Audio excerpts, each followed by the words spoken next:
Baik, bismillahirrahmanirrahim. Assalamualaikum warahmatullahi wabarakatuh. Selamat pagi. Kali ini kita akan mempelajari tentang pengukuran lingkungan kerja dan 5S ya, 5S. Kalau di industri itu terkenal 5S atau 5R. Nah, baik langsung saja saya jelaskan mengenai ini ya, pengukuran lingkungan kerja.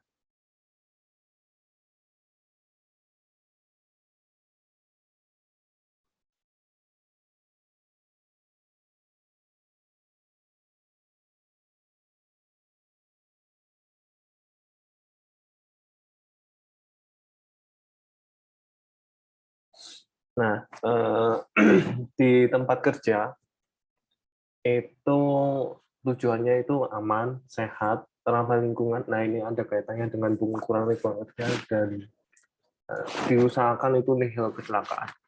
Jadi meminimalisir kecelakaan yang terjadi. Kalau bisa kematian di kecelakaan di industri itu dinolkan ya.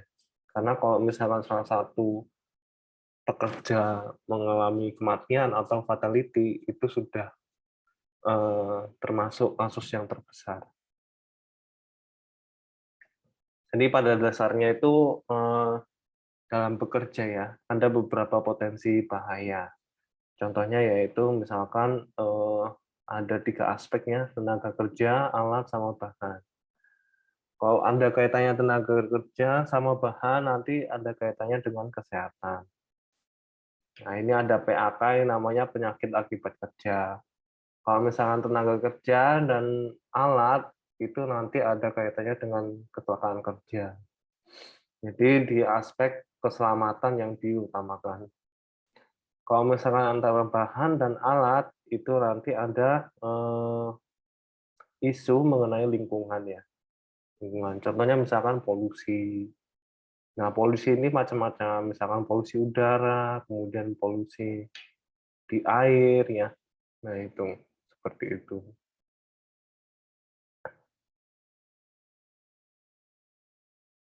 Nah, komponen dalam interaksi misalnya yang tadi ya, contohnya misalkan tenaga kerja itu ada kompetensi, kondisi tubuh, kemudian tingkah laku. Sementara bahannya itu ada bahan bakar, yang bahan utama ya, air, bahan kimia, listrik. Nah, itu yang ada yang bahan untuk penunjang proses. Kemudian alat juga macam-macam, yang contohnya crane ya, atau alat angkut, pressure vessel itu seperti bejana tekan. Kemudian mobil gitu. Kemudian lingkungan kerja, nah lingkungan kerja ini pasti ada panas, ya, kelembapan, ruangan tertutup, dan sebagainya. Getaran itu termasuk lingkungan kerja. Nah, kalau misalkan di keselamatan kerja, ada beberapa isu ya, contohnya ke ini ya, ke fisik ya. Jadi ada bahaya bahaya keselamatan itu biasanya ada mekanik, elektrik, kinetik, kemudian ada beberapa misalkan bahan yang mudah terbakar, mudah meledak ya, kemudian korosif seperti itu. Nah, sementara kesehatan ini cenderung ke manusianya. Kenapa manusia? Karena ya sebagai pekerja ini ya mengalami ada misalkan kaitannya dengan kesehatan kerja. Seperti itu. Nah, nanti Anda kaitannya antara akibat akut sama kronik, seperti itu. Nah, dari sini di semua industri ya, sebagian besar industri itu ada safety risk-nya atau resiko keselamatannya. Nah, jadi setiap proses di dalam industri ada probabilitas untuk atau probabilitas atau kemungkinan mengakibatkan ya kecelakaan kerja seperti itu. Nah, kembali lagi health risk, halo, ya.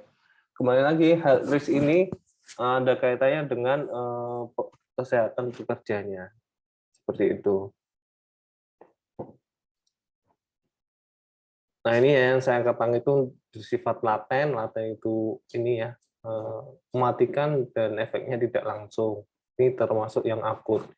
Jadi misalnya akumulasi seperti itu. Nah, ini ya contoh bahaya ya, bahaya yang ada di industri. Ada yang psikologi ya, biologi, fisiologi, fisik, ini ya bahaya listrik ya. Housekeeping itu pun ada ya, housekeeping. Misalkan terpleset itu masuk housekeeping. Kemudian mekanik, kemudian kimia. Nah, kalau ini ya fokus di lingkungan kerja. Jadi lingkungan kerja itu sesuatu yang ada di sekitar para pekerja yang dapat mempengaruhi dirinya dalam menjalankan tugas-tugas yang dibebankan. Mempengaruhi ini gimana? Misalkan suhunya bagaimana? Kalau misalnya tidak ber-AC ya, nanti suhunya terlalu panas, itu nanti mempengaruhi pekerjaannya. Seperti itu. Begitupun juga kalau misalkan bising itu termasuk juga mengganggu. Ketika nanti terlalu bising, nanti misalkan setelah kerja nanti ada efek yang dirasakan. Begitu. Nah, lingkungan kerja ini sebagai sesuatu yang berada di sekitar tenaga kerja dapat mempengaruhi dirinya ya.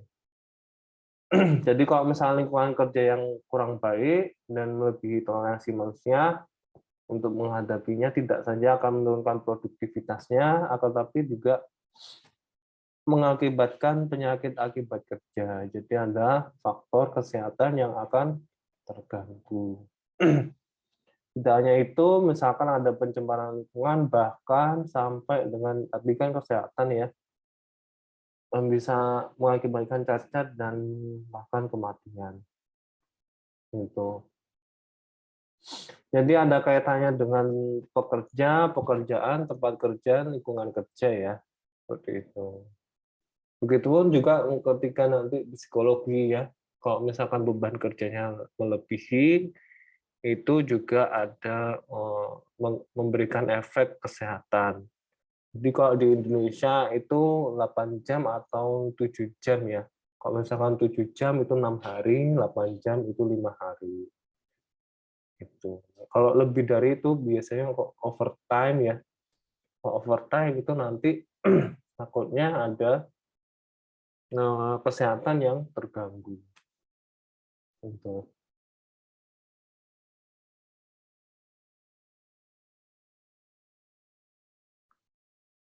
Nah, faktor-faktor ini ya, lingkungan kerja itu dibagi ada 5 ya, fisik, kimia, biologi, sama fisiologi, dan yang terakhir psikologis.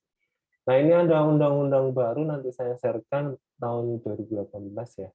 Jadi setiap beberapa tahun, misalkan yang contohnya ini peraturan yang tahun 2011,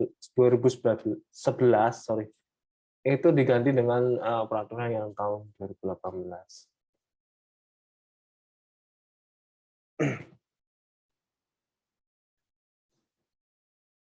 Jadi kalau ini penilaian lingkungan kerja ini sangat penting. Kenapa? Kalau nggak ada pengukuran, nggak ada data ya. Kalau nggak ada data, nggak ada informasi. Kalau nggak ada informasi, berarti nggak ada manajemen. Jadi yang mengaturnya nggak ada. Kalau nggak ada manajemen, nggak ada policy atau kebijakan. Gitu. Jadi tujuannya untuk mengukur lingkungan kerja itu misalkan penilaian risiko ya, kemudian mengetahui pajanan itu atau paparan ya, kemudian pemenuhan peraturan aspek legal, ini termasuk ada kaitannya dengan peraturan. Kemudian untuk tes untuk mengetahui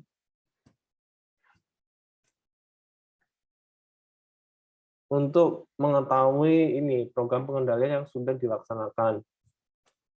Kemudian memastikan ya memastikan apakah suatu area aman untuk dimasuki karyawan atau tidak, itu. Kemudian mengetahui jenis dan besaran ini ya, bahaya yang lebih spesifik. Spesifik.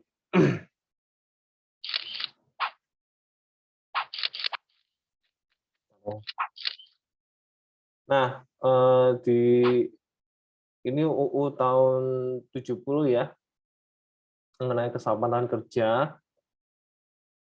Jadi di tempat kerja itu ya, baik di darat, tanah, permukaan air, dalam air maupun udara ya. Jadi di pasal 2 ini mengenai keselamatannya. Nah, kriteria keselamatan itu ya, nanti adanya kegiatan usaha, adanya orang bekerja, nah ini pasti ada sumber bahaya. Nah, kemudian tahun 2012 ya, PP nomor 50 tahun 2012, di poin 7 itu pasti ada pemantauan, kemudian pengukuran lingkungan kerja ya, di poin 7 ini. Jadi setiap perusahaan harus melakukan pengukuran lingkungan kerja, kemudian secara teratur dan hasilnya didokumentasikan. Nah, dokumentasi ya, baik itu secara dokumen, kemudian penilaian, kemudian pengendalian resikonya apa. Nah, pemantauan pengukuran ini, ya tadi ya, faktor fisika, fisik ya, kemudian kimia, biologi, ergonomi, dan psikologi. Contoh kasus ini juga ini ya, untuk ini spesifik, ini Permenaker ya, tahun 85 mengenai asbes. Ini asbes. Tapi nggak semua ya. Kemungkinan industri itu nggak semua memakai asbes. Tuh. Nah, ini contoh untuk pengukuran ya, pengukuran lingkungan kerja. Gitu. Jadi contohnya ini misalkan ini ya, sebuah kegiatan produksi pastinya nanti ada beberapa ini ya, beberapa hasil yang residu yang lingkungan kerja yang tidak aman.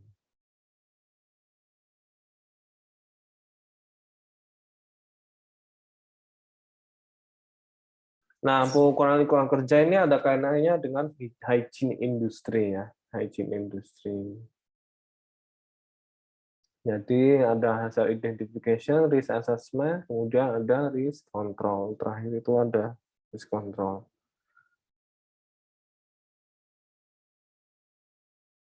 Nah, ini contoh ya, misalkan ini pasti ada, misalkan, ini bentar. Ketika nanti ini ya, misalkan ini ya, air hangat ini pasti ada panas yang dihasilkan di sini. Sehingga pastinya itu ada pengendalian di sini. Sehingga ini kan ada efek untuk di pekerjanya sendiri. Ini pun juga ya untuk proses produksi otomotif atau mobil itu pasti ada.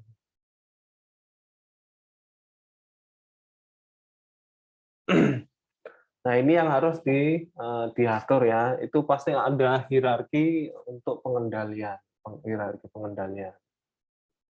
Tuh.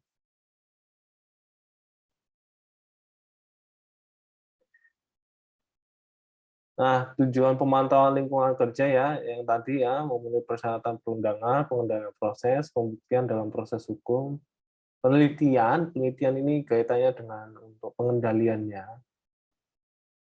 Nah, kemudian nanti didokumentasi. Agar nanti kalau misalkan ketika audit, itu ada dokumentasi yang menguatkan bahwasanya ada pengukuran.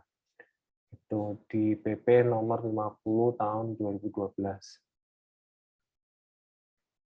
Jadi ada beberapa prosedur pengambilan sampel yang tadi kayak foto tadi ya. Jadi identifikasi teknik pengambilan sampel, identifikasi lokasi sampling, kemudian identifikasi peralatan sampling yang diperlukan, pengambilan sampel, kalau misalkan membutuhkan ini ya, proses analisis di laboratorium pasti di analisis di laboratorium. Itu. Ini termasuk kimia ya. Nah, ini ada istilah namanya NAB ya, nilai ambang batas. Contoh ya kayak contoh kasus misalkan untuk kebisingan. Kalau kebisingan itu satuannya desibel. Jadi kalau misalnya 85 desibel itu di peraturan itu 8 jam ya untuk bekerja. Nah, kegunaan NAB ini sebagai standar untuk pembanding, kemudian pedoman untuk perencanaan dan desain teknologi pengendaliannya. Jadi ini hierarki pengendalian secara teknik ya atau engineering. Kemudian substitusi bahan yang berbahaya. Jadi penggantian bahan yang berbahaya dengan bahan yang lebih aman ya. Kemudian membantu menentukan gangguan kesehatan atau penyakit akibat kerja jika ada kaitannya dengan kesehatan.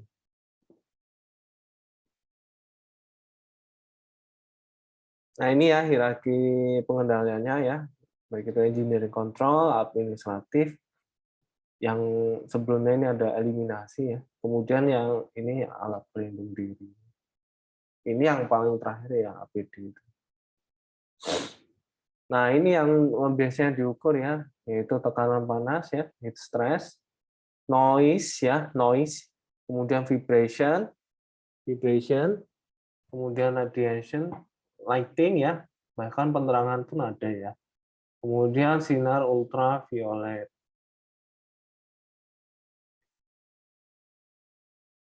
Nah, tekanan panas ini misalkan suhu udara, suhu radiasi ya, kelembapan udara itu yang di.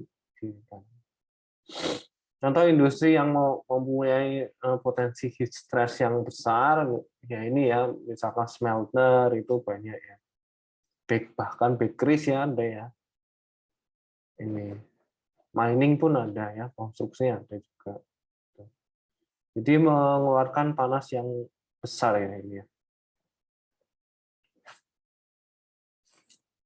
Nah ini alatnya itu WBGT namanya, wet bulb globe temperature, WBGT, nanti searching aja ya.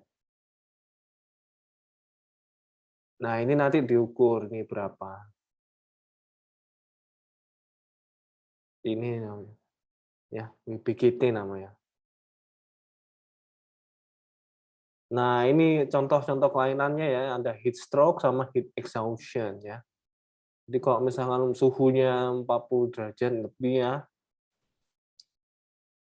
kemudian tidak bisa mengeluarkan keringat sehingga penderita akan kehilangan kesadaran. Jadi kalau heat stroke ini enggak kehilangan kesadaran biasanya. Heat exhaustion ya terjadi oleh karena cuaca yang sangat panas, terutama terjadi pada orang yang belum beraklimatisasi terhadap panas. Jadi shock ya terhadap panas ya. Jadi penderita akan keluar keringat banyak sekali, dengan tubuh normal atau subnormal, tekanan darah menurun dan frekuensi nadi menjadi cepat. Penderita merasa lelah ya, gitu. Kemudian pingsan. Nah ini bisa mengakibatkan kecelakaan kerja juga. Dehidrasi pasti ya, jadi kekurangan cairan tubuh ya. Gitu. Kemudian ada kelainan kulit.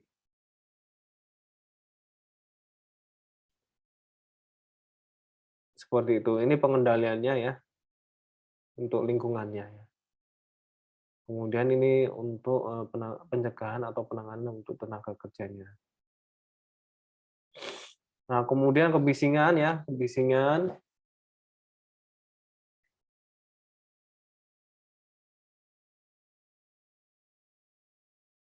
Nah, contohnya misalkan trauma akustik ya, misalkan suara ledakan bom ini biasanya ditambang ya. Kemudian tuli sementara, bahkan ada yang permanen ya, permanen. Ini. Nah, contoh ini gangguan ya, gangguan komunikasi, kemudian bahkan gangguan tidur ya, kalau misalkan udah melebihi itu nanti, kemu ini ya, sulit tidur, merasa sulit tidur, kemudian gangguan psikologis. Ini contohnya ya.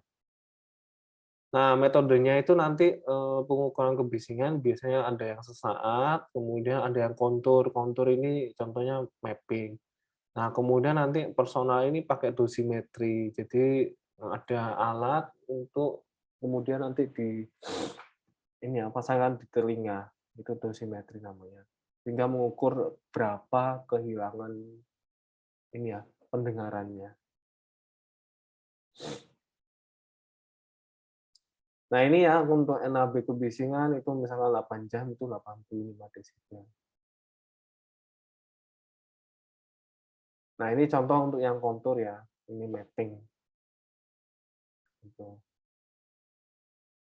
Nah, ini getaran ya, getaran itu ada yang whole body itu keseluruhan, atau juga cuman ini ya, hand arm ya. Jadi getaran vibration untuk hand arm itu berarti tangan, ya. Hand arm vibration whole body. Nah, untuk yang alat itu ada getaran mesin, kemudian getaran lantai. Ini pasti diukur kalau misalnya whole body, ini misalkan operatornya ini pasti di sini. Jadi mengalami getaran, pasti mengalami getaran. Nah, ini contoh whole body, nanti ini diukurnya ini di sini. Ini dipasang alat di sini ya. Nah, kalau misalkan hand arm itu nanti pasangnya di tangan sini. Ini misalkan gerinda ini juga. Nah, ini contohnya misalkan vascular and circulation problem, neurological, muscular disorder. Jadi ini misalkan efek yang diberikan utama kesehatan untuk yang ini ya spesifik ke getaran. Ini contohnya bisa juga tremor ya untuk hand arm itu. Nah, ini contohnya juga ya. Kayak gini.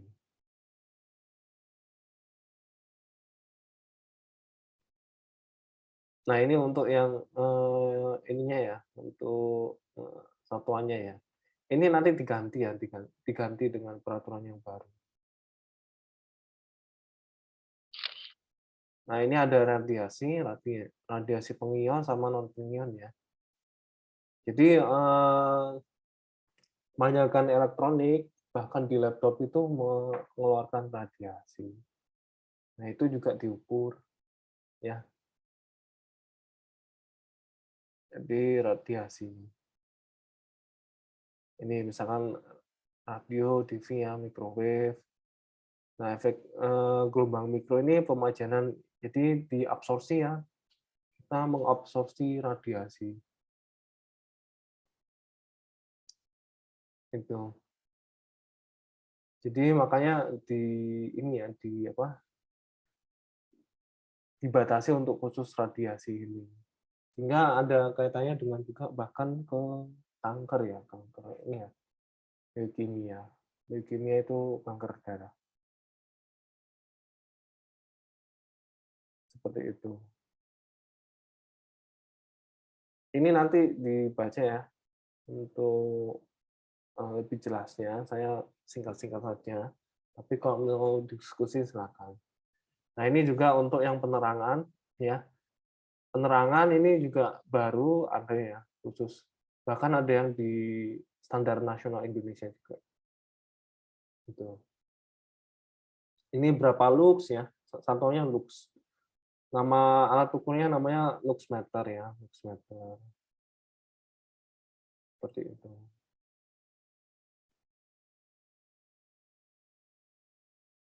Nah, ini kimia, kimia itu bahkan debu ya, debu ya, ini partikulat ya.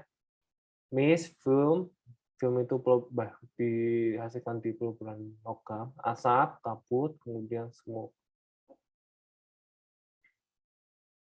Nah, satuannya itu adalah mikron ya, mikron. Jadi aerosol pun juga termasuk ya. Nah, aerosol itu kayak semprotan ya, semprotan itu nanti eh, diibaratkan aerosol. Ini partikulat samplingnya ya, ya seperti itu. Ini saya contohkan